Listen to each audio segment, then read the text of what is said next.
What's going on, y'all? How's everybody been doing? How's everybody been doing? So before we jump into today's video, I'm gonna answer a quick question that I got. Sorry it took so long to answer your comment, but if you're watching, here you go. So this question was, what's a good line haul carrier to go to? Now this question here is gonna kind of tie into what I'm gonna talk about. So a good line haul carrier, I'm not really sure what you mean by that, but first you need to ask yourself, do you want to do union, non-union? Your unions, you have T-Force, you have ABF, and you have Yellow. Those are your three union carriers. There may be more, but those are the only three that I know of. Now, if you want to do non-union, you know, you have Southeastern, you have RL, you have Estes, you have Saya. Pretty much look at this picture that I'm going to put right here, and that'll give you an idea of some of the other LTL carriers that are out there. Now, you also need to ask yourself, are you willing to lay down? And when I say lay down, are you willing to sleep in a bunkhouse? Are you willing to sleep in a hotel? Why is this important? I've said this in numerous videos, because with line haul, you may not be home every day depending on where you go. As far as how long you'll be out, usually you'll be out every other day. Now, I know with some companies, especially the unions, you know, they might keep you out 2 days or 3 days, 4 days. They might even keep you out 4 weeks. Now, from my understanding, I know they call it tours. So yeah, you have to ask yourself, do you want to lay down or do you want to be home every day? You need to also ask yourself, are you willing to do P&D to get the line haul? Why is this important? Again, with some of these carriers, you can't walk right in and get line haul. Sometimes you have to start off in the city. So yeah, I hope that answers your question. Oh, and as far as the pay, because I know you mentioned something about pay, we're all pretty much the same. We're all in the same range as far as the pay goes. We're all pretty much in the 70s. And, you know, we all pretty much do the same thing. So, yeah, only difference is going to be, really, man, the only thing that's going to boil down to is the benefits, the name on the door, and your pay. So you have to ask yourself, are you willing to do some of those things that I listed, and make a decision from there. Now, as far as today's topic, I hear this a lot in various groups that I'm in, and I'm sure a lot of y'all have heard this too. What is a good paying company? What is good pay? What is good pay? What is good pay? And when I hear that question, I never know how to answer that. And I'm not trying to be, you know, obnoxious, or, you know, I'm not trying to hold out information, but I generally don't know what people mean when they say good pay, because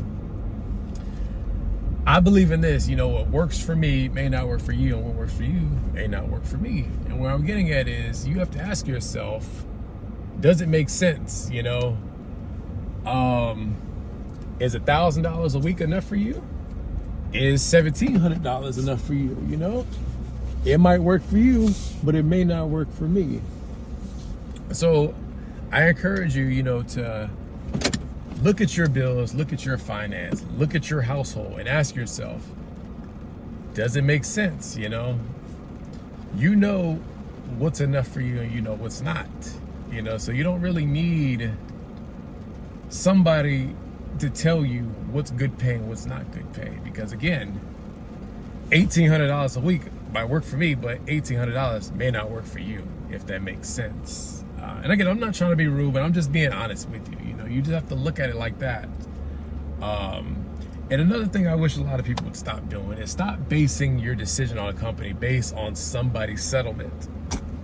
You know, because there's a lot of variables on why that person made, you know, what they made, you know. And I see a lot of newer drivers, they look at that. They look at what this person's making, and they think they're going to come over there and make the same amount. No. You know, you can pretty much figure it out on your own, you know.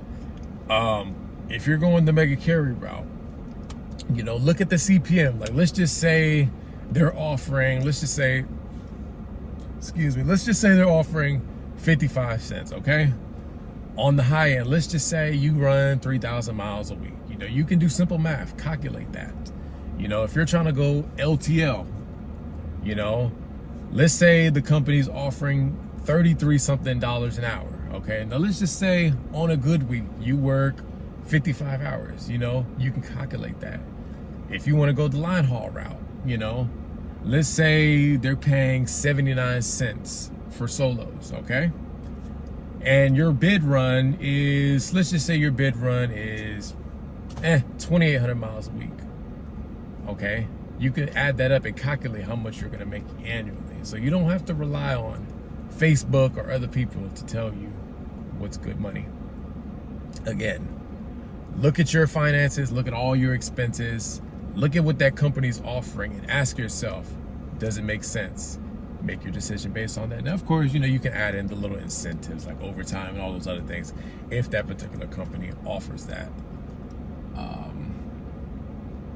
And again, I encourage y'all to have your own mind. Never base your opinion on a company off of somebody else. Now, of course, if you ask me about a company, you know, I'll give you my opinion. I'll give you any knowledge that I have. But at the end of the day, it's up to you. Catch y'all on the next one.